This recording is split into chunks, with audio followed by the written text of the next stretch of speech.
Vous êtes sur Télé Gabon, 2 journées célébrées dans le monde ce 28 avril 2012, celle consacrée à la sécurité et à la santé au travail. Le gouvernement souligne, outre les risques professionnels, les risques de banqueroute des entreprises. Du fait par exemple de la mauvaise concurrence, Sim Gabon perd plus d'1 milliard chaque trimestre.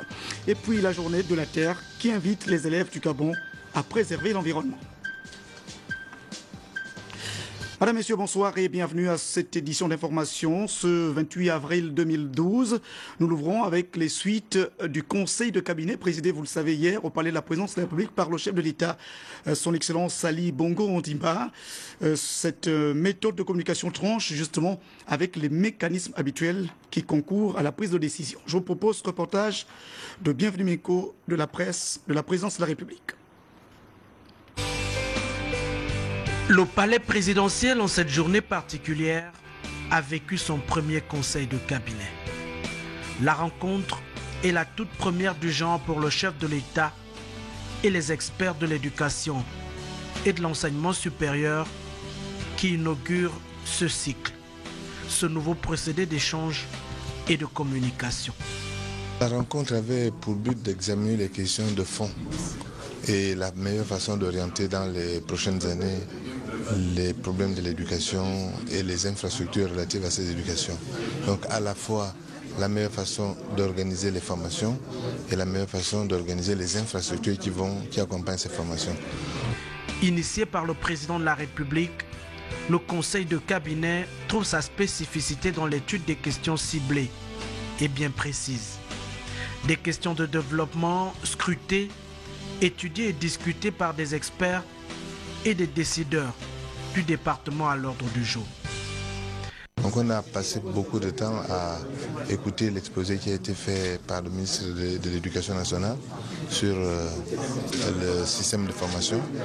Et bien évidemment, on a écouté des explications qui ont également été fournies par le directeur général national des bourses. L'éducation a donc ouvert le bal d'un long cycle de conseil présidentiel. Les autres départements devraient emboîter le pas de cette nouvelle donne. Au-delà des descentes sur le terrain et du traditionnel conseil des ministres, le conseil de cabinet est un instrument qui permet d'impulser les programmes. Un nouveau mécanisme de coordination institué à la suite du gouvernement de mission mis en place en février dernier. Le nouveau gouvernement nous fournira l'opportunité d'améliorer la structure du gouvernement en tirant toutes les leçons des forces et insuffisances constatées durant les 2 premières années de ce mandat. En effet, il nous faut passer aujourd'hui à une vitesse supérieure dans le rythme d'exécution des programmes gouvernementaux. Le conseil de cabinet s'inscrit donc dans cette logique. La vision stratégique du Gabon émergent, sous l'impulsion du chef de l'État pour le pilotage et l'orientation des programmes, appuyé par des experts du domaine. Le nouveau gouvernement aura donc pour mission essentielle de traduire dans des actions concrètes, intégrées, visibles et durables notre vision, nos engagements et nos ambitions pour notre pays. C'est une philosophie nouvelle de communication et de gestion qui se met en place, au-delà des mécanismes traditionnels de gestion et de décision, pour un suivi plus efficient de l'évolution des mesures sur le terrain. Qu'il s'agisse de l'habitat, de la santé, de la route ou de l'éducation, le président de la République a bien pris la mesure du problème. Mes chers compatriotes, aujourd'hui, plus que jamais, fort de l'énergie reçue de vous, j'ai foi en la capacité de notre pays à atteindre tous ses objectifs et à créer un regain de dynamisme. Aujourd'hui, plus que jamais, j'ai confiance que le Gabon est en train de bâtir les fondements sur lesquels il atteindra la compétitivité, la croissance et la prospérité partagée. Le gouvernement de mission, désormais, s'attelle à la tâche. Dans la vision stratégique du Gabon émergent, le conseil de cabinet constitue un argument de choix, un atout technique et mieux une offre, une contribution concrète au programme de développement en fonction de la demande et des besoins des populations pour la patrie et pour l'avenir. Prévenir les risques professionnels dans l'intérêt du développement, enjeu au menu de la journée internationale pour la sécurité et la santé au travail, célébrée ce 28 avril. Au Gabon, le décor a été planté à travers un séminaire organisé par le ministère de l'Emploi. Patrick Simangoy, Yvette Okosa. Le temps de la 11e édition de la Journée mondiale de la sécurité et la santé au travail a été donné ici à l'immeuble Arambo par le ministre Luc Oyubi, à l'immeuble Arambo où plusieurs experts en la matière avaient pris place, plantant le décor de l'événement autour de la promotion de la sécurité et la santé au travail dans une économie verte, thème retenu par le Bureau international du travail. Le ministre de l'économie, de l'emploi et du développement durable a appelé les uns et les autres à prendre conscience de l'importance que revêt la prévention des risques professionnels dans l'intérêt du développement socio-économique harmonieux et durable du Gabon. Promouvoir la sécurité et la santé au travail dans une économie verte est un thème qui permet de comprendre que la santé et la sécurité doivent constituer de grands champs d'action pour promouvoir l'économie verte, créatrice de nombreux gisements d'emplois verts,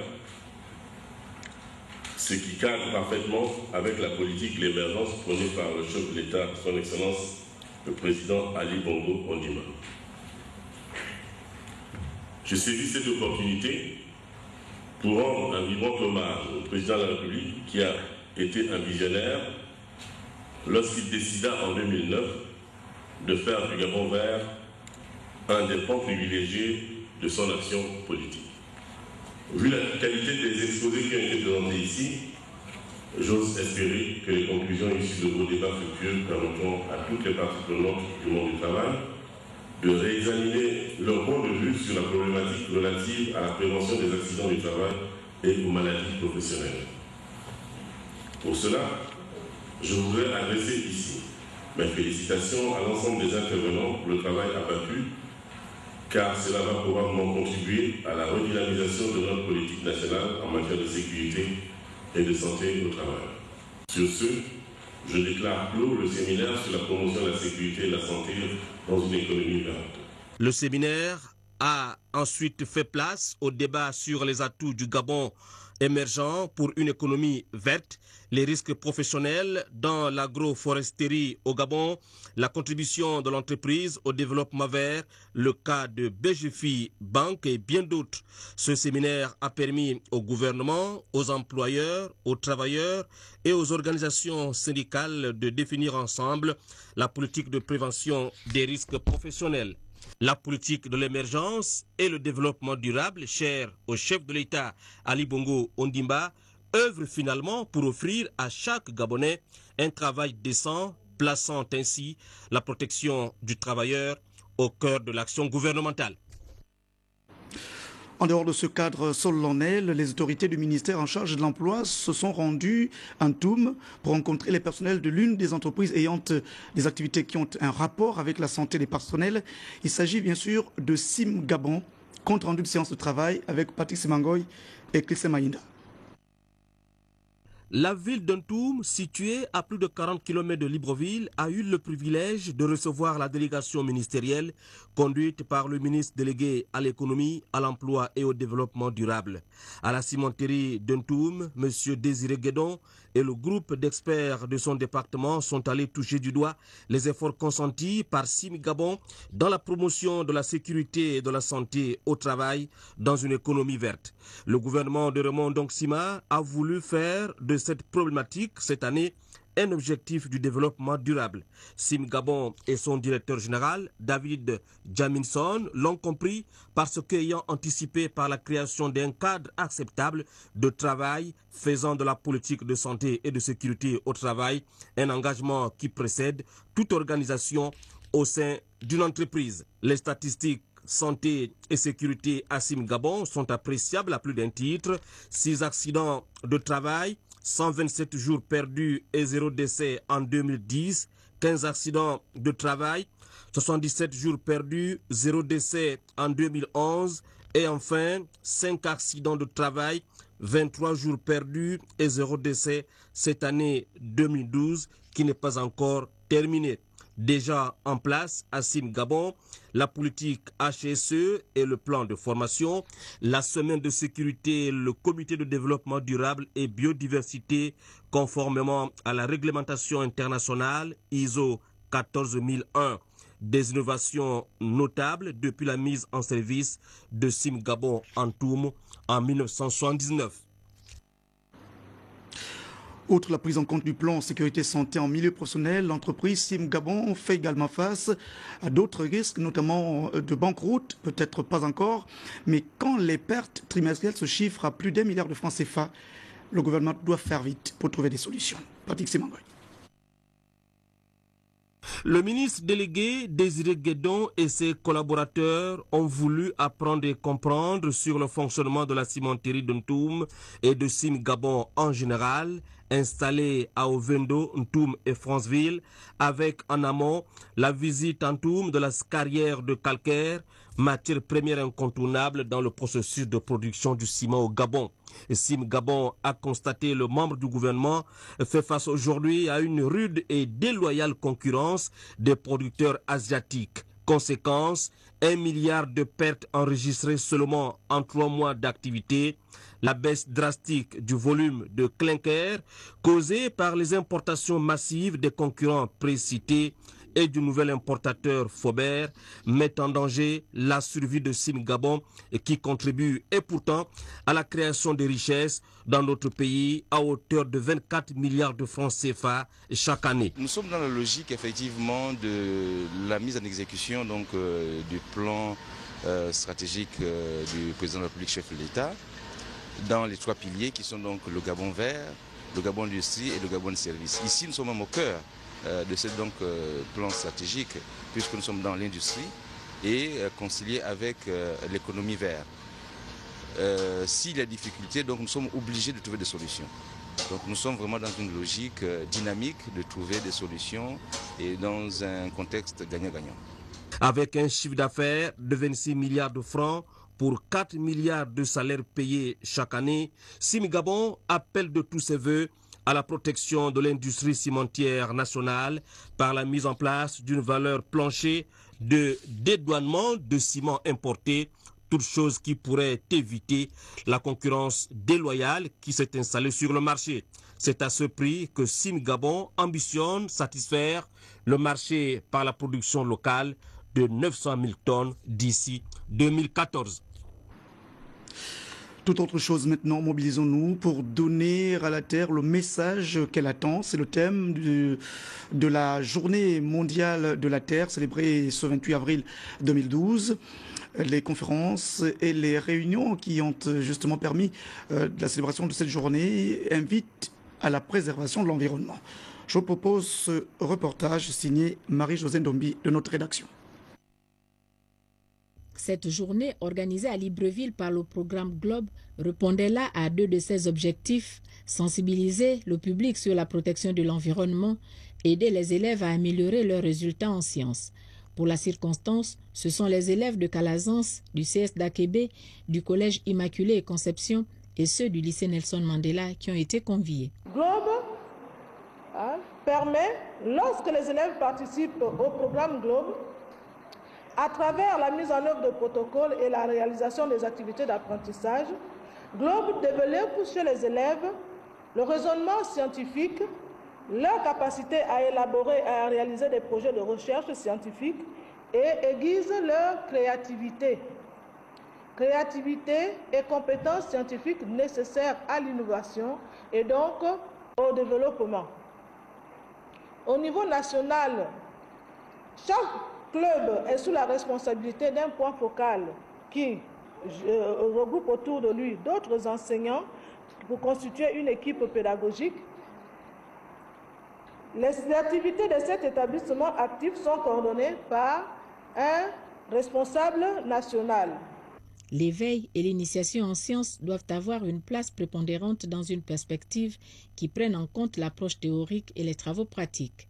L'éducation environnementale peut être considéré ici comme un support incontournable de la politique du président de la République Ali Bongo Ondimba, qui se résume en 3 axes prioritaires: le Gabon vert, le Gabon industriel et le Gabon des services. C'est dans cette vision que le Gabon a intégré le programme d'éducation environnementale dénommé GLOBE, autrement dit études et observations mondiales au bénéfice de l'environnement, par la signature d'un protocole d'accord entre le gouvernement gabonais et l'ambassade des États-Unis d'Amérique.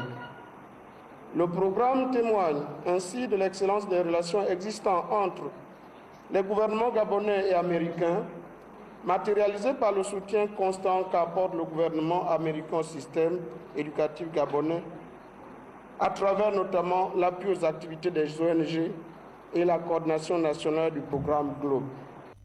La causerie débat, qui a constitué l'un des temps forts de l'événement, a permis aux élèves d'être édifiés sur leurs responsabilités dans le cadre de la sauvegarde de l'environnement.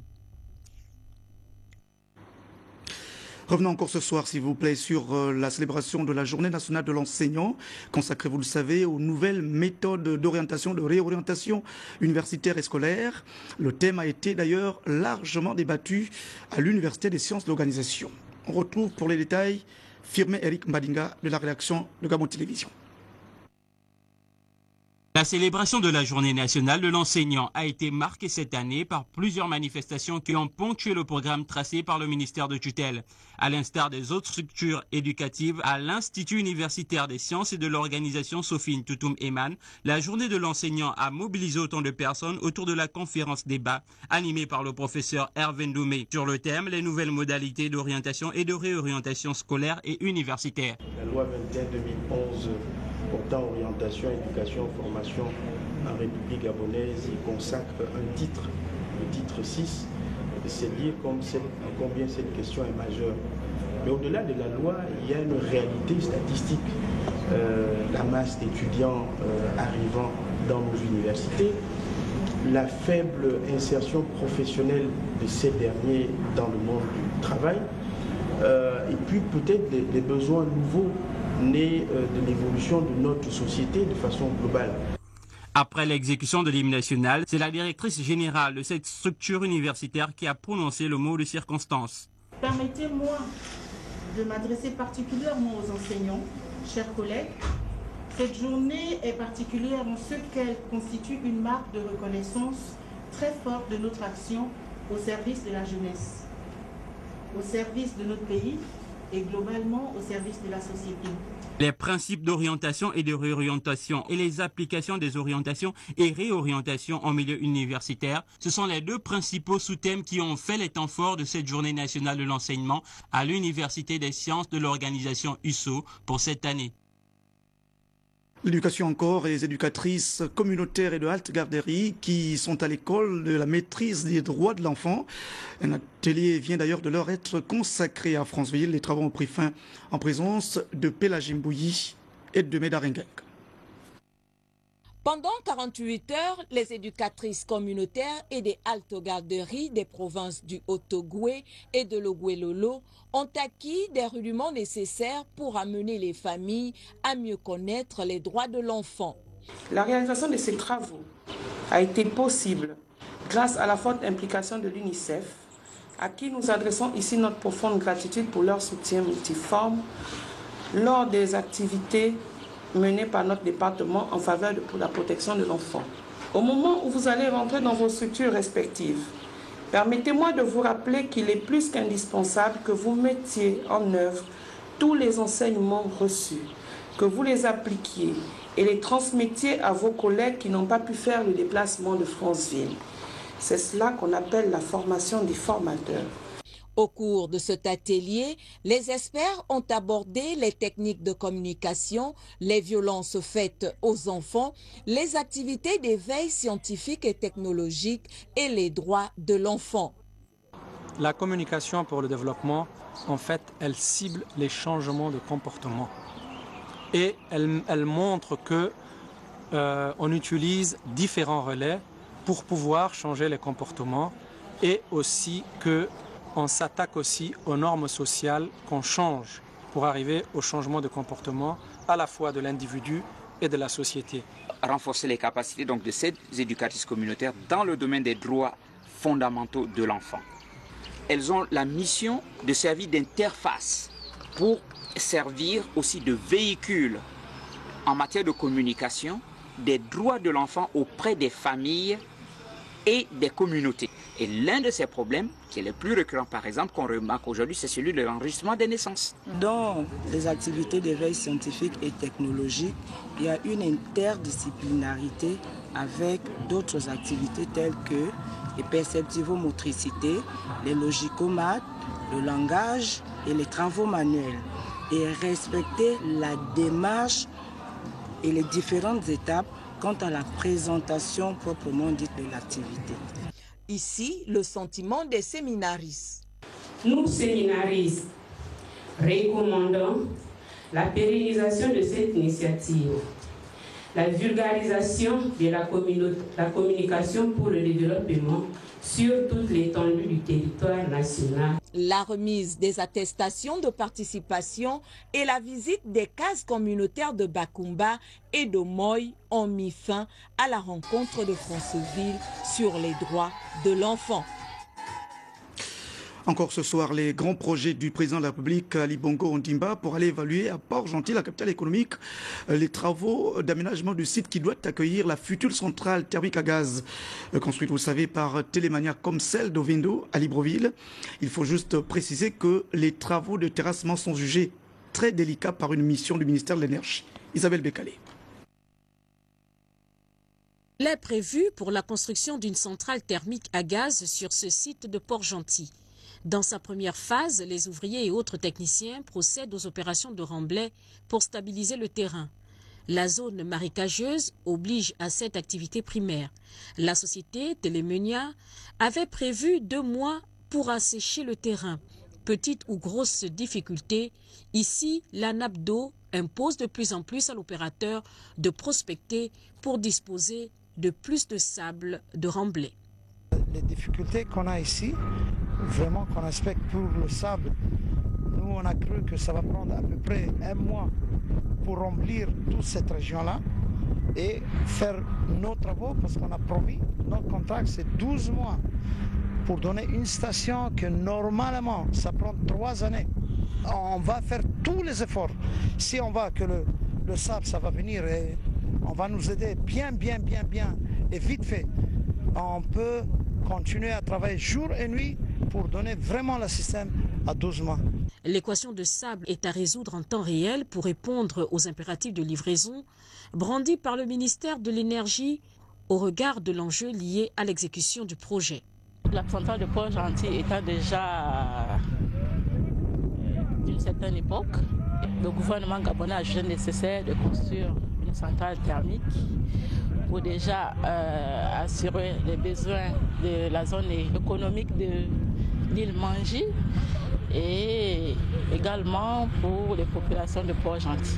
Réévaluer la qualité des matériaux d'emprunt, utiliser le sable marin mieux indiqué pour le remblai, travailler avec les carrières d'extraction et de vente de sable alors que Tchengué pointe à l'horizon la fermeture de son site. Si l'écosystème est favorable pour Léandre Ebobola, directeur général de l'environnement, tout l'intérêt de cette opération préliminaire de remblai sur ce site d'ancienne exploitation illicite fermé en 2010 et dont l'environnement nécessite des prévisions pour bâtir. Au stade expérimental du forage sur une profondeur de 12 mètres, les ouvriers et autres ingénieurs de Gabonais intègrent les équipes sur le chantier destiné à produire près de 100 MW de puissance nécessaire à l'alimentation de la zone franche et de la ville de Port-Gentil. Il faut dire que les dysfonctionnements notés dans le réseau de distribution d'électricité de la Société d'énergie d'eau du Gabon sont tellement agaçants que le projet de la centrale thermique à gaz de Port-Gentil constitue un véritable motif d'espoir pour les populations. Je vous propose ce reportage d'Isabelle Bécalé et de Victor Mundunga.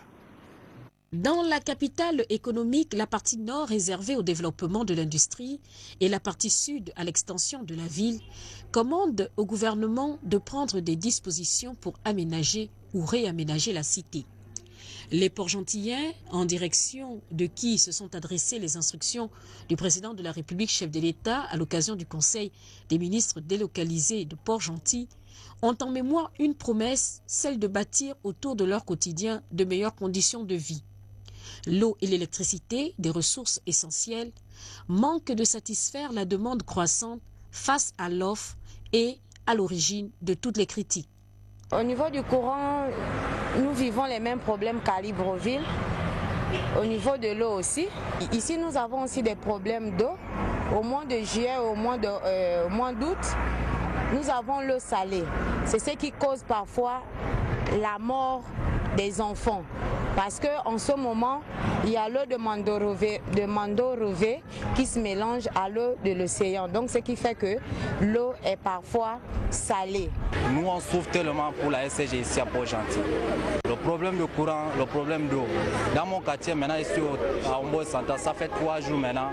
Le courant ça coupe, ça vient, peut-être à Libreville, ça se passe bien, mais ici à Port-Gentil, c'est pas bon. J'ai perdu mon décodeur, mon transformateur est grillé, mais qui va nous rembourser? La centrale thermique à gaz, dont les travaux de construction ont débuté, reste une priorité pour restaurer la distribution des fournitures en électricité. Face au monopole affiché, des interrogations se mêlent à la perspective de voir le service à la hauteur des attentes. Au moment où le ministère que conduit Étienne Dieudonné Ngoubou multiplie les actions du terrain,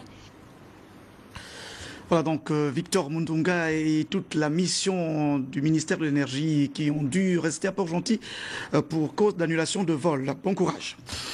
Revenons donc maintenant au conseil d'administration du Conseil gabonais de chargeurs. Les travaux se sont ouverts aujourd'hui et l'institution affiche beaucoup d'ambition. On retrouve Moussa Nzengeboussoukou. Le conseil d'administration du Conseil gabonais des chargeurs, convoqué impérativement ce jour, a été l'occasion pour l'actuelle direction générale de faire l'état aux administrateurs de la situation difficile dans laquelle cette dernière a pris la gestion du CGC il y a 1 an jour pour jour. La nouvelle vision managériale visant à redynamiser cette entreprise a également fait l'objet de la quasi-totalité des travaux tenus par le Conseil. La rencontre de ce jour sûrement augure un avenir prometteur pour le CGC. Tous les administrateurs que nous avons sollicités ont été présents, c'est une vingtaine. Et je crois que les travaux se sont déroulés dans une ambiance très bonne. Et nous en sortons très satisfaits. Partie sur des starting blocks périlleux, la nouvelle direction générale a fait face à un découragement du personnel, un pléthore d'effectifs et une situation financière pas réluisante. Nous reprenons une structure où il y a eu beaucoup de problèmes, que ça soit au niveau des ressources humaines, que ça soit au niveau financier et au niveau technique. Donc aujourd'hui, c'est un défi pour la nouvelle direction générale qui arrive de pouvoir essayer de résorber, de résoudre les problèmes, que ça soit au niveau financier, en apportant des pistes de solutions, que ça soit au niveau des ressources humaines, en revoyant un peu toutes les ressources humaines que nous avons au CGC et ensuite apporter des solutions également au niveau technique. Je suis aujourd'hui apte et capable de vous donner certaines informations sur l'état des lieux, le diagnostic, les pistes de solutions et les perspectives à venir pour pouvoir redresser, redynamiser et revaloriser ce CGC, lui rendre toutes ses lettres de noblesse. En outre, les textes régissant le fonctionnement du Conseil gabonais des chargeurs, aujourd'hui caducs, nécessitent d'être totalement révisés afin que le CGC exerce de manière efficiente les missions qui lui sont dévolues, en conformité avec les nouvelles exigences et normes internationales relatives aux échanges maritimes internationaux. Il faut préciser que le Conseil gabonais des chargeurs poursuit un objectif de performance tel qu'assigné par le chef de l'État, Ali Bongo Ondimba, et le gouvernement de la République. Les mesures adoptées par les actionnaires et les administrateurs constituent un véritable plan stratégique. Moussa Nzengeboussoukou. La tenue de ce conseil d'administration est donc l'occasion pour la nouvelle direction générale de faire un bilan près d'une année après sa prise de fonction sur les avancées réalisées ainsi que sur les perspectives à venir. Ce, conformément aux ambitions du chef de l'État, Ali Bongo Ondimba, de faire du Gabon un pays émergent à l'horizon 2025. Nous sommes confiants parce qu'il y a eu un état de lieu qui a été très objectif Et sans pour autant entrer dans les détails, mais en tant qu'administrateur, nous connaissons en fait les pistes qu'il faut explorer pour pouvoir assainir la situation du Conseil et de faire en sorte que la bonne marche du Conseil puisse se faire dans les meilleures conditions possibles. C'est un problème de temps. Avec la nouvelle direction, il y a un certain nombre de pistes qui ont été explorées et il y a une prévision d'un plan de restructuration qui va être mis en place et qui augure certainement dans demain meilleur. Pour redynamiser le fonctionnement du CGC, l'actuelle direction générale a élaboré un plan d'orientation stratégique sur la période 2012-2016 devant aboutir in fine à la réalisation de projets majeurs. Il s'agit de la révision des textes organiques et réglementaires, la mise en place d'un système de gestion rationnelle des personnels, la diversification des activités et des ressources financières, de même que la mise en place des mécanismes d'assistance aux chargeurs. Comme perspective d'avenir, il va falloir diversifier nos ressources. Aujourd'hui, le CGC ne vit que des ressources du secteur de la commission de développement, du secteur maritime. Il va falloir regarder d'autres secteurs d'activité, tels que rentrer dans le secteur du multimodal, pourquoi pas, en essayant de toucher peut-être un peu aérien, un peu de terrestre et un peu de ferroviaire. La réussite de ce conseil marque l'éclosion d'une toute nouvelle approche dans le management du Conseil gabonais des chargeurs. Nous recevons sur ce plateau M. Étienne Mambenda, directeur général adjoint du PMUG. Bonsoir. Bonsoir. Alors, vous venez ce soir justement pour parler de deux sujets. Il s'agit d'abord de la 7e édition de la Tropicale Amissa Bongo et puis les 200 millions que propose votre société PMUG pour la course de demain. D'abord, la première activité, il s'agit justement de la 7e édition de la Tropicale. Vous avez, juste en un passé récent, soutenu donc le maillot vert. Et là, cette année, vous avez parrainé le maillot rose. Pourquoi ce changement ? Merci de m'avoir donné la parole et de m'avoir invité sur votre plateau, la première chaîne, la chaîne nationale. Effectivement, vous savez que durant les 6 dernières éditions, le PMUG a toujours parrainé le maillot vert. Et à chaque édition, le PMUG est présent. Aujourd'hui, la charte d'entreprise a changé. Nous passons de la couleur verte à la couleur rose. Donc il est question maintenant pour la 7e édition, à partir de la 7e édition, de parrainer désormais le maillot rose qui est ici présent et qui récompense le meilleur sprinter. Donc à chaque étape, le PMUG récompense le meilleur sprinter avec le maillot rose. Ça, c'est ce qui concerne la 7e édition de la Tropicale Amissa Bongo. Alors sur la deuxième chose, donc effectivement, demain la course laisse entrevoir une cagnotte de 200 millions de francs CFA, c'est beaucoup. Et c'est d'ailleurs la première fois pour cette année. Pourquoi justement cette cagnotte ? Effectivement, c'est la première fois pour cette année, l'année 2012. Et cet événement coïncide effectivement avec la Tropicale Amissa Bongo. Donc demain, il y a près de 200 millions de francs CFA à gagner. C'est une première en Afrique centrale, en Afrique francophone, quand on sait qu'aujourd'hui, le PMUG fait parler du Gabon partout dans tous les pays africains où on joue aux courses de chevaux. Il y a là une grosse cagnotte demain avec près de 200 millions de francs CFA. Ça donne la possibilité à toutes les personnes qui résident dans le territoire national de participer massivement à cette course, car vous avez la possibilité aujourd'hui de changer votre vie dès demain. Avec 500 francs à partir de 8h du matin, vous présentez devant un kiosque PMG. Validez votre jeu, c'est la fête la Tropicale Amissa Bongo, c'est la fête des courses de chevaux avec le PMG. Vous avez près de 200 millions de francs CFA demain. C'est une possibilité qui s'offre à toutes les couches sociales. Même avec 500 francs, vous avez la possibilité de faire une petite combinaison de 500 francs, jouer vos dates de naissance, jouer vos plaques d'immatriculation. Demain, c'est l'occasion pour vous de changer de vie. Les téléspectateurs et peut-être les turfistes n'ont toujours pas l'occasion de vous avoir à l'écran et donc pour commenter un peu cette cagnotte, 200 millions de francs, peut-être leur faire un petit cadeau.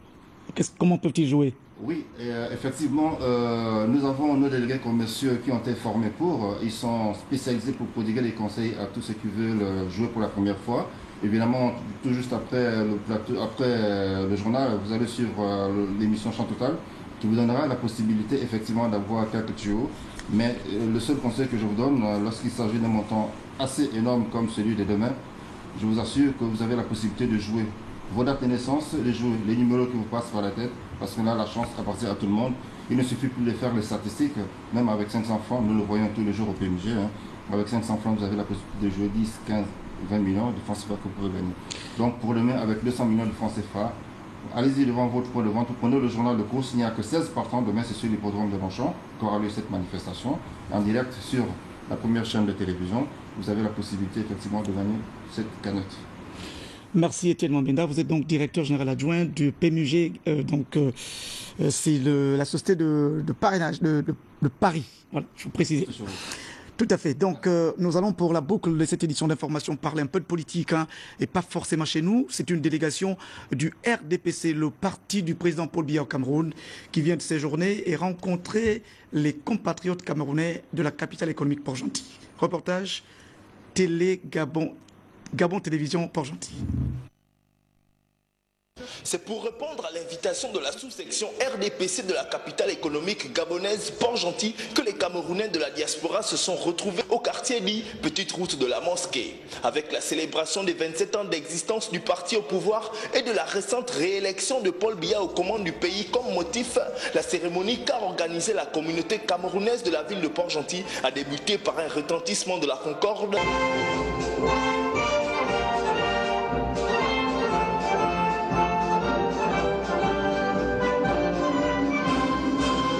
Puis de l'hymne national camerounaise communément appelé le chant de ralliement.